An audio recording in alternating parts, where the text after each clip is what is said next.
MacVoices is supported by LinkedIn Jobs. Find the right person for your business today with LinkedIn Jobs.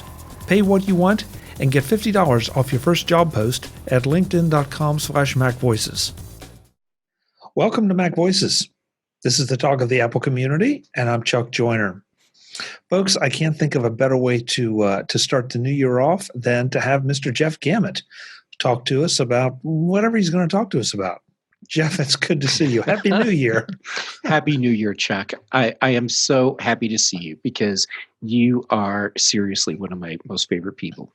Oh, well, I appreciate that, Jeff, and you know that I feel the same, and I'm delighted to have you back here after all the CES coverage has been cleared out, and we're headed into whatever else is we're going to get into in 2020. You know what? I can't wait to see what we actually talk about. And, and when you introduced me, you made the joke about we would talk about whatever, and that's actually spot on because we're coming into this without an agenda. Yeah, and we've done that a couple times, and sometimes that they end up with some of the most interesting discussions. And so, you know, that's there's some guests you can do that with. There's some guests that it's probably a better idea to just have an agenda. You know. Yes, and you can decide which sort of guest I am when we're done. But yeah, good point. Good point. Good point. Well, but you, as a former host of the Daily Observations podcast, you know what it is to wrangle guests and kind of take their temperature and see what are they comfortable with and what are they not comfortable with. So, Jeff, to start out, I guess, where do you think we are in 2020 as we go into it? As we record this, Apple's stock has been just ticking off new high after new high after new high. Mm-hmm. The China trade agreements remain in flux. There are some analysts predicting great things for Apple. There's some analysts that are predicting not so great things for Apple, depending on, largely it seems that their thinking is on the iPhone sales cycle, which I'm not sure I feel like they're missing it, Jeff. I feel like they're tying everything to the iPhone's fortunes, and I don't think that's really the best way to look at Apple. Well, based on the setup that you gave, we could wrap up the show right now by me saying, so Chuck, what you're telling me is literally nothing has changed. We could have started off the beginning of 2019 with the same discussion, 2018 with the same discussion. And what I find interesting about that is that there is a group of people that always has the same perspective on Apple, no matter how Apple may be performing at any given moment. And these are the same people that right now are looking at the iPhone cycle that you brought up. And they're tying all of Apple's fortunes to their smartphone business. Well, yes, Apple has made a lot of money off of the iPhone, and that's not going to change anytime soon. And seeing a market dip with iPhones, that's kind of a cyclical thing anyhow. So I'm not concerned about the state of the iPhone. And I've been following Apple long enough, way before I was part of Text Expander. I spent, 20 years following the tech scene in Apple in specific. This is not a company that thinks only to the next quarter. This is a company that's looking at what they're going to do next year, but they're also working on really long-term plans. Like where does Tim Cook see Apple 10 years from now? And that's the kind of company that is not going to get caught with its britches down, so to speak, and not have a plan for what comes after the iPhone. And I think that they have already shown us where we're going in a post-iPhone world. But I mean, the iPhone it's going strong, and that's not going to change anytime soon. And see, I agree with you that, on that, and I feel like that there are a lot of people that are going to call us Apple fanboys, Apple apologists, whatever. And I think, okay, yeah, but take a good hard look at the facts. Apple's making a lot of money off of that, but the iPhone Mhm. desirability among all the demographics seems to be strong. Um, Yes. you know, I don't get it. I mean, yes, if you don't like Apple's ecosystem or their walled garden, then fine. You can go other There are places. alternatives. Yeah, Okay, but they're so not good alternatives. I will grant you that. And you said people will call us out for being fanboys, and of course they will. And they will call us out for being fanboys, even though I am more than happy to be critical of Apple when it's appropriate. I'll be critical of any company when it's appropriate. And let's look at the iPhone with a critical eye. Um, Apple is rolling out new models every year. They are rumored to be rolling out even more new models this year, and I can see where if all those iPhones are actually destined for the same markets, or Apple is setting us up for the quadrocentris Performa LC days all over again, where there are too many products and it's too complicated. So we're going to have to watch that because that could be a thing that we're facing. Um, Apple has a long way to go with making the App Store a place that is developer friendly. It's much better than it was, but man, if you are a developer and your business hinges on selling apps for the iPhone and the iPad, I think it's a very scary place to be. Um, then we have problems with the operating system where Apple will artificially hobble developers and give themselves an advantage with APIs that that hook into various parts of the operating system. So I appreciate the push for privacy and security, but are there times where Apple's going too far as what developers have access to? How is that for throwing a negative spin into the mix? Well, it's the last one. I'm with you on all the others. The last one, I struggle with because it's their house, it's their place to play, Mhm. and unfortunately, I mean, so many of the developers you and I know are reputable. Reputable. The only way they would ever violate any security issues or protocols would be by accident, completely Sure. unintentional. But there are those out there who don't feel that way. And so I don't mind Apple doing that. And if Apple is taking advantage of their own products, then I mean, why do so many of the analysts and so many pundits feel like, well, it should be a completely level playing field and everything? I don't buy that. I mean, I think by the very nature of the fact that Apple has created something, um, they should be allowed to take advantage of it. And I'm not. I'm going to stop short of calling out any other companies, but you and I both know companies that in the past and even as recent as today develop their own file formats and their own things to store their projects in that are not Let's openable. go with that. Openable. Yeah, yeah, by any other program. So Hmm. it's a closed system. Now, nobody's calling them out other than maybe just those of us that, would like to have something else to open it with. But, there's nobody raising bringing out the pitchforks on that. So what Hmm. is the difference? I think a lot of it is ingrained. And what I mean is, look at the logic and arguments that were used back during the PC wars.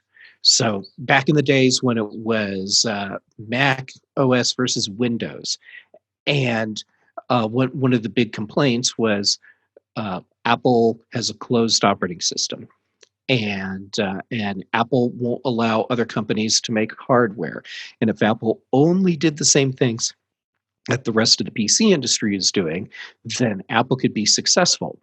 And And yes, there was a time when Apple was really hurting financially, but that hasn't been for a very long time. And there are people that were still saying Apple needs to use the same strategies that the rest of the PC market uses, even as the iPhone is skyrocketing.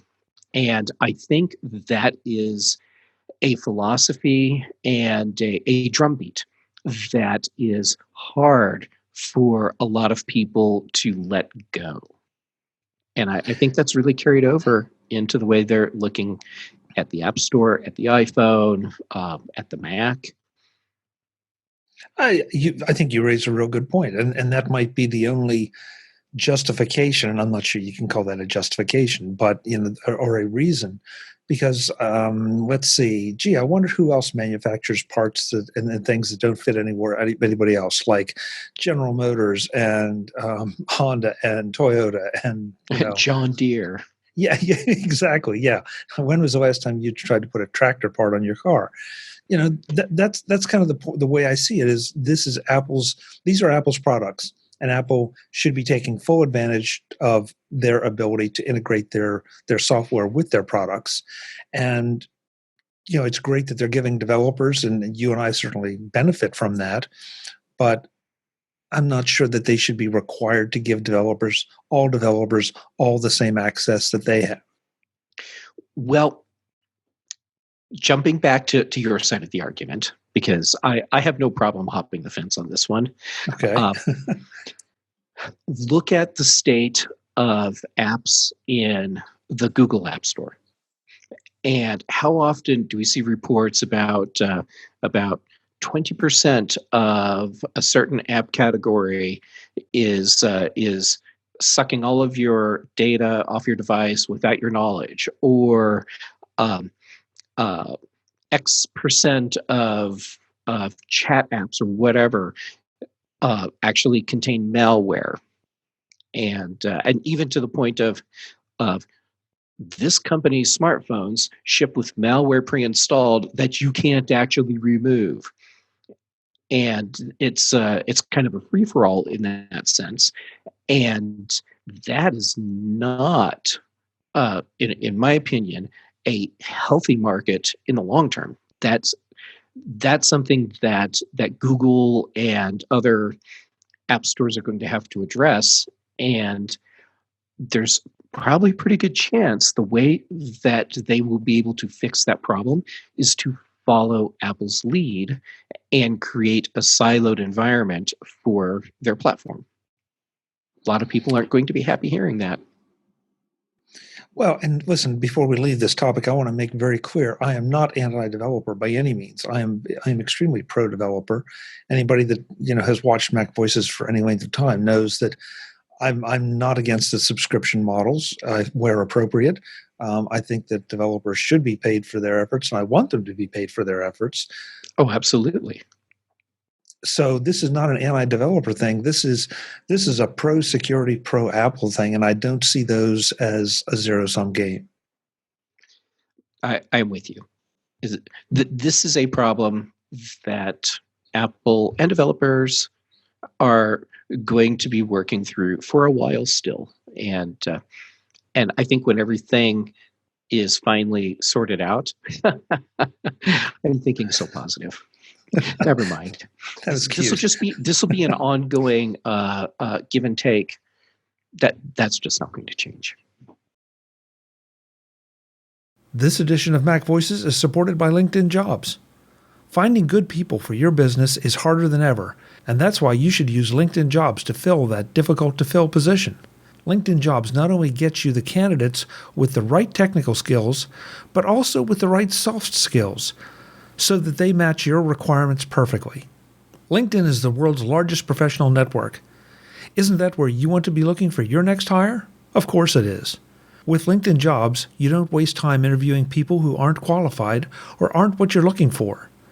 That's why, somewhere, a person is hired every 8 seconds with LinkedIn Jobs. Find out more about how LinkedIn Jobs can help you with your next hire at linkedin.com/MacVoices. Pay what you want and save $50 off your first job post.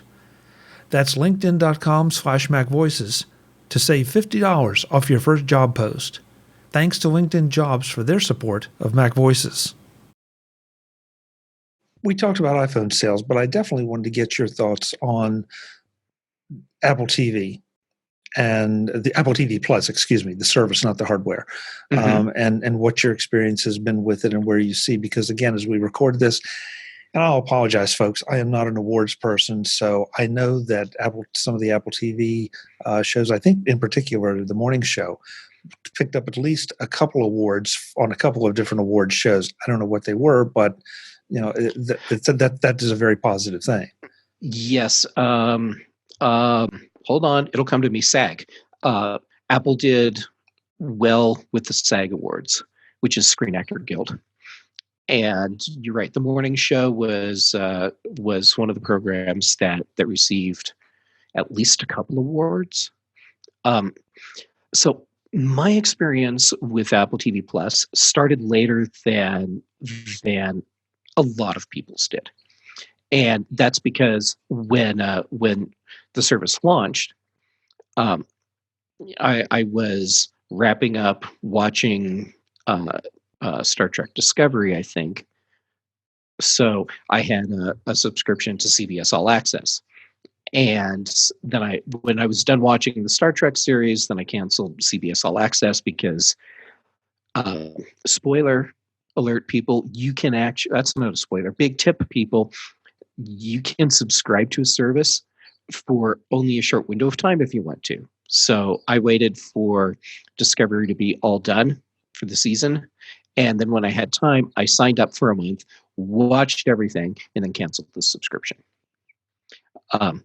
Anyhow, so I was also wrapped up in a couple other series on Netflix and Amazon, and I thought, I just don't have time for this right now. And then I succumbed and got Disney Plus, and I know it's just my first real problems. But anyhow, what finally got me to start watching shows on Apple TV Plus was when I realized I have a new 16-inch MacBook Pro that comes with a free subscription for a year. Why don't I turn that on? And so I did, and I have to say, Dickinson, that's actually a really good series. I was not expecting that. But my experience with what I've watched so far, and most of it was, I'll call it fever-riddled viewing, because I was watching shows while I was laying on the couch with the flu, and just whatever I had the strength to turn on, that's what I would watch. But the production quality on everything that I've watched so far on Apple TV Plus, I think, is really good. It doesn't feel like a brand new service. It feels like a service that, even though its library of shows is limited compared to other services right now, it feels like a service that's been around.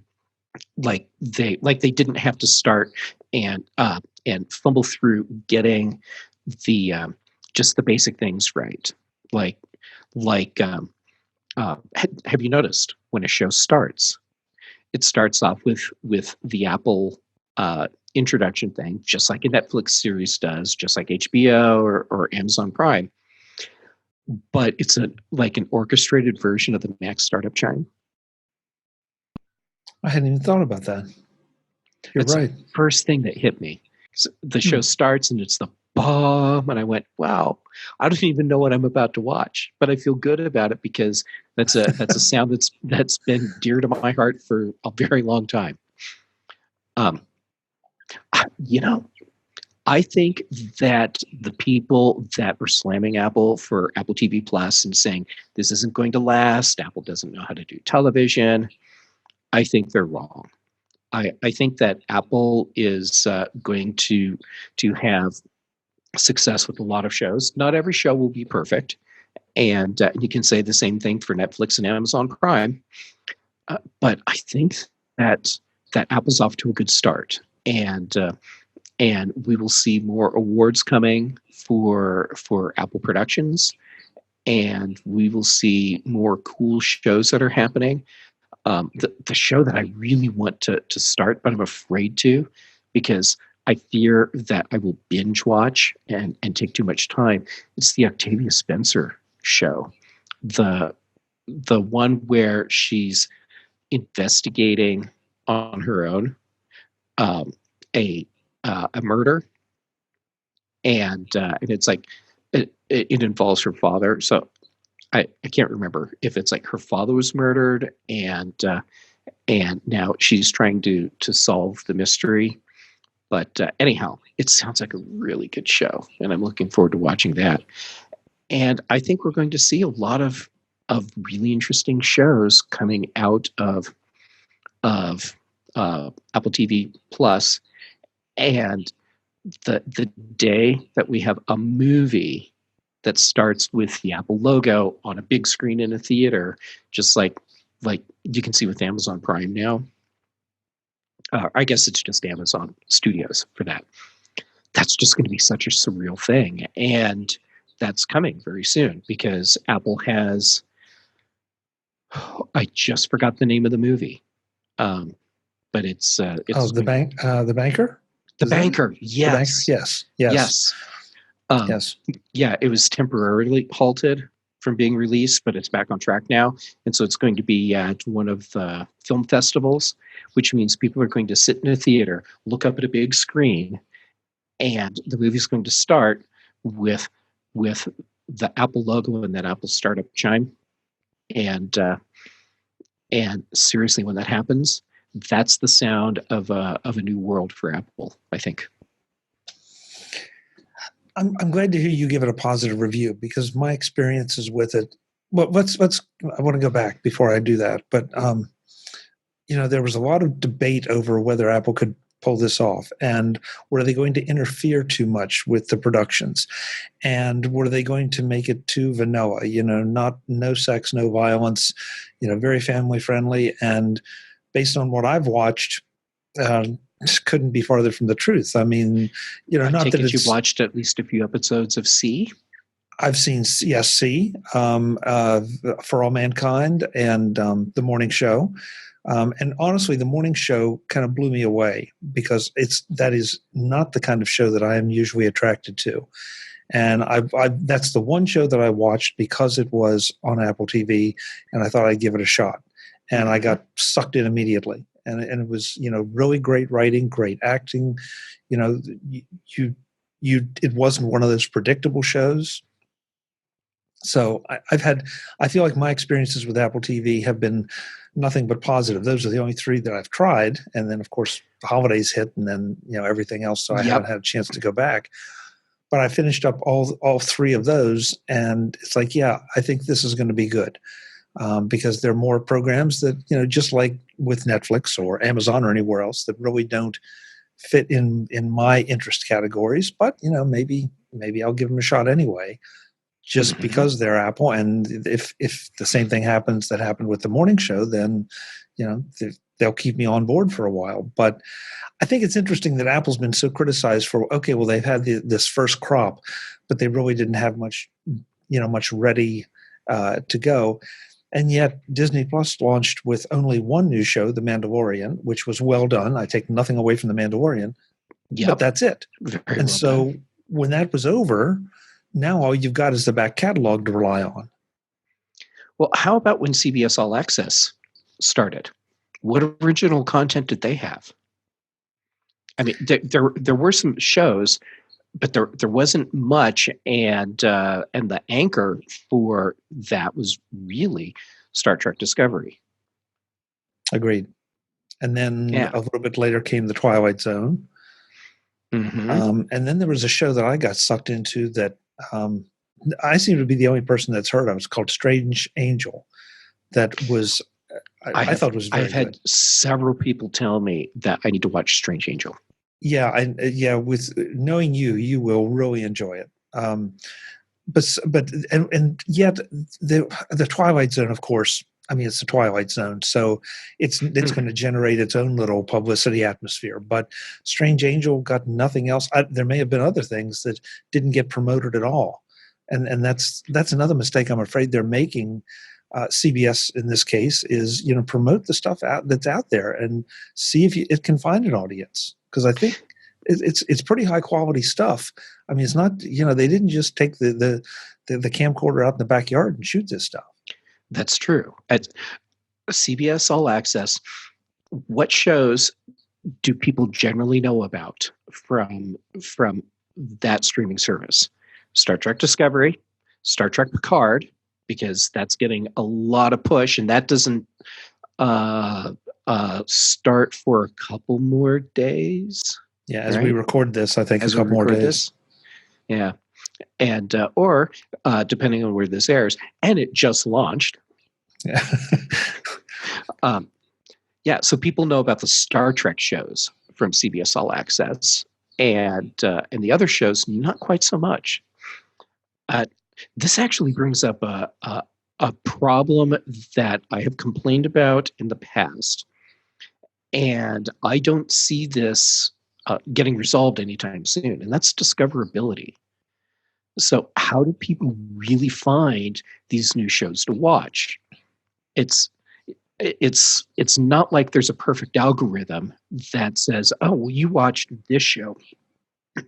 Excuse me. Therefore, this other show is something you would probably like. I mean, we kind of have that, but it's not like we can sit down in front of the television and say, hey, S lady, I really enjoyed Lost in Space, and so can you find me other shows that would be kind of like that I might like? And she comes back and says, okay, Chuck, I found these 3 series. Here's a quick synopsis of each. Do you want to check any of them out? And really, where are we right now with discoverability? You tell me about something, I tell you about something. But isn't that the way it is pretty much with books, movies, other even network TV shows? God help us if we mention network TV shows. But the whole idea that unless you're watching the advertisements for the networks as they run their own shows and promote other shows, I mean, yeah, that's what you have to do. You have to hear from somebody, a friend, or maybe there's a critic that you trust, or somebody, an influencer, if you will. Maybe that's something you and I should do sometime, is sit down and review some of the things, because you taught me about a couple series that I really had thought I'm not going to give it a look.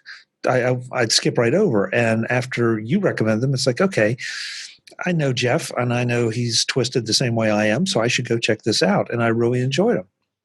You know what? I love this idea. I would totally do a show with you where we act as the discoverability friends for everyone out there. All right. So I'm not sure that should probably be a MacVoices episode that has nothing to do with anything, but we'll figure something out. We'll figure something out. I know it's going to happen. You're going to in a week or so, like after I get back from the conference I'm going to, what am I going to? Affiliate Summit West. You're going to be like, Jeff, so what's your schedule look like? Because I think there's enough out there that we could do a regular show. I know how this works. I need another show, Jeff. I really do. Need another show. But the discovery thing, look at it from the perspective of books, and previously from video, sort of TV shows and movies. You went to the store, and so like when we had Blockbuster or local video stores, you would go in and you would say, hey, this is what I'd like. What do you recommend? And the people in the store would say, oh, well, if you like that, you really might like this. This one over here says in the vein of, but it's not really. So just don't check that one out. And I routinely go into the local bookstore here. I'm lucky that Boulder Bookstore, which is like a wonderful bookstore, walking distance. So I'll walk in and I'll look at that front wall, the recommendations from the staff, and it's a great discovery tool. And I'll walk up to an employee and say, So, what are you enjoying right now? Which is also what I do in the comic book store. I'll go in and say, what are you reading that you're excited about? And then they get all excited and take me and show it to me and explain why they like it. And now I have a new comic book to read or a new novel to read. And that's the discovery that we need for all of these streaming shows, and we don't have that. No, and you make a great point. And I think that now with the fact that bookstores, as you and I knew them, as you still have one, City Light Books in San Francisco is another one, and there are a few others out there scattered around the country that are notable and remain.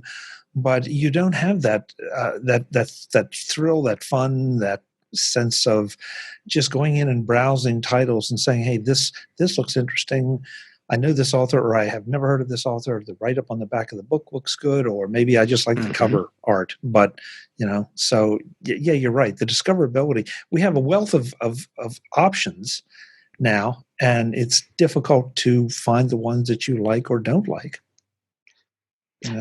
Yes, that's a big frustration point, I think. Not just for us, but for people in general, because there's so much out there.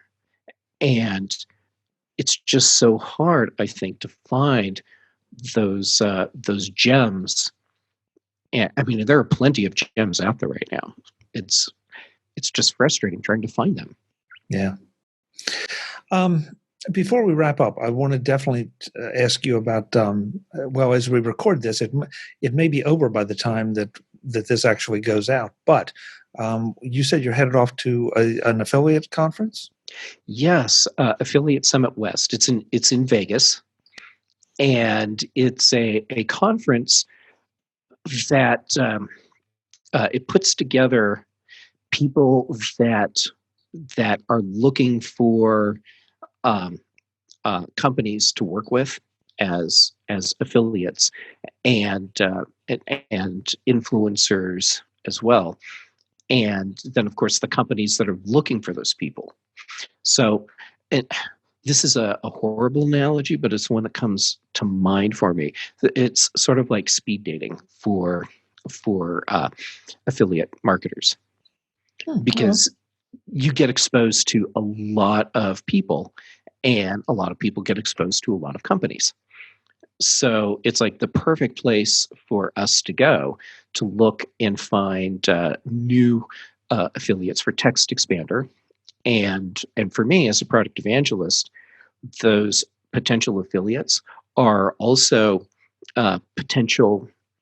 I will use the term evangelist for them as well, but people that I can work with that are passionate about the product, and maybe they can share something interesting with me, or maybe I can help promote them, and we get the word about Text Expander out to even more people. And I just realized I'm talking about discoverability again.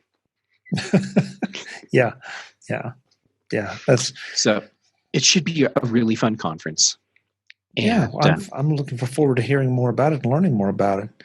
And I'm so glad we kind of went this way, because this should have done this at the top of the show, but I never think about it because I don't think in these terms. But Smile, Text Expander, PDF Pen, all are sponsors of the show. That's not why Jeff is here. Jeff is here because we're friends, and I value his thinking and his commentary, and sort of his role is. Unless we announce that, hey, we're going to talk about Text Expander or Smile, that's not why he's here. So I always forget, but I want to make sure we bring it up. Well, that's because you are such a good person. Well, just, trustworthy. Trustworthy, yes. Oh, yes. Well, yes, loads of trustworthy, no question. Big T on my chest. I wondered what the T was for. I assumed that you just had a unique spelling for Chuck, and the T was silent. I got it.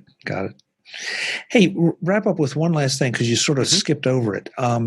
As we ended the year 2019, we saw the Mac Pro make its debut, but we also saw the 16-inch MacBook Pro, and you just said that you got one. Yes, I did. And for perspective on this, I bought the original 15-inch Touch Bar MacBook Pro when it came out, and generally speaking, I liked the computer. That said, uh, I think my keyboard was replaced 5 or 6 times, um, Mm. and I had logic boards replaced, and I had a machine that just wasn't good. Mine was cursed. Um, so anyhow, the 16-inch model comes out, and um, I decided it was time to get one. Actually, Apple decided it was time I get one because I took my computer in shortly before AppleCare ran out, the 15-inch model, and I said, "Look, the keyboard's failing again. It was just replaced. I'm having startup problems. The computer's shutting down randomly, and I'm getting a dark spot on the display. What can we do to fix this computer?" And and the Genius Bar people, they said, "Well, the solution that we think would be best is if we give you a brand new 16-inch MacBook Pro. Would that be okay?" And I said, "Yeah, I think we can work with that." Yeah. Actually, my response was probably along the lines of, really? Yeah, hard to Eh, be humble and calm in those situations. Yes. So the what came out of that was a brand new computer, and um, it's really nice. The keyboard feels correct again, and the display, the computer overall with the display, it's a conundrum to me because it's uh, it's obviously bigger, and at the same time, it doesn't feel bigger, but the display still looks bigger. So I'm still wrapping my head around that. Um, but the screen is really nice. That the keyboard feels right to me again. The speakers, I'm really surprised with the speakers. The audio quality is really nice. They're the the loudness overall is louder, but without being obnoxious or distorted in any way. What it means is that I can do like I'm doing right now, where I'm using an external monitor, have the lid on my laptop closed, but if sound comes out of the speakers, it doesn't sound like the lid is closed. It's it's surprisingly good audio. How much? The, How much? How much? Sorry, how much RAM and how much storage did you put in it? well, I didn't get a choice with that. Oh, So yeah, that's right. Yeah. yeah, so what they did was they matched what I had before, which was fine, whatever. Thank you for the new computer. So I have a terabyte SSD and 16 gigs of RAM, Okay. and the nicer video card. So I would have liked to have had more RAM in it, but hey, I'm not going to complain. And the Yeah. fact that it has only 16 gigs of RAM has not been an issue for me at all. Battery life is really nice on this thing, and it is just a really nice computer. I was getting concerned about product quality with my old Touch Bar MacBook Pro. With this computer, I don't have that concern anymore. Of course, I still bought AppleCare Plus for it because if you're buying a portable device, people just get AppleCare Plus because if a screen breaks, you've already paid for the AppleCare Plus right there. Yeah. Um, yeah, this is a really nice computer. I am really pleased with it. We talked to Dennis Summers about his. He got 16-inch, and I've been looking at it with the CES crush. It just was not going to happen. But I need to really think about it now because the ability to add more RAM is the big thing for me. I mean, yes, I want the screen and all the other benefits, but that extra RAM is a huge thing. I totally get it. And like I So, said, if I'd been in a position where I could dictate how much RAM went into it, I would have gotten 32 gigs of RAM. yeah, makes sense. Makes sense. Jeff, it's been fun. I really appreciate it. We hit a whole lot of different topics, things that I didn't plan on hitting, but that's just what we said we were going to do. So works out So well. it worked out well, and you can still decide if I'm one of those people where you need an agenda, or if you can get away without having one. No, you just show up, and I hope the audience enjoys it, but I sure do. So that's the important part. So we're just letting them eavesdrop. You know, I really enjoy it too. So sure, this is like we were hanging out at a conference or at a restaurant, and some of our close friends just showed up and decided to hang out and listen to our conversation, and I'm okay with that. Exactly. Where is the best place for folks to get in touch with you if they agree or disagree or just have questions that they want to ask you? Well, I mean, of course, you can always go over to textexpander.com, but I'm easy to find on social media, Instagram and Twitter. I'm Gamet both places, and if you really feel like you need to email me, well, that's okay too. JeffG@textexpander.com. That'll get to me. Perfect. Jeff, it's a lot of fun. We will do it again soon. And who knows, we'll maybe think of a title for the new show. I can't wait to hear what it's called. I can't either. Oh boy. When we started this conversation, I had no idea we'd end up maybe talking about doing a new show. So you just same. And yet here we are. You never know. Hey, safe travels. Talk to you soon. Thank you. And Chuck, as always, it is wonderful to get to chat with you. Thank you. Folks, it's always fun to have Jeff here. It's always fun to have you here. I hope you enjoyed this little informal discussion about what we weren't sure what, and now you know what we talked about. Until the next time, and as always, thanks for watching. Visit MacVoices.com for show notes and to connect with Chuck on social media. Get involved in our Facebook group or like our Facebook page, and get more out of your Apple tech with MacVoices Magazine, free on Flipboard and on the web. And if you find value in it all, consider supporting us through either our Patreon campaign at patreon.com/MacVoices or by making a one-time donation via the PayPal link on our front page and in the show notes of each episode. You will join these fine people who help bring you Mac Voices.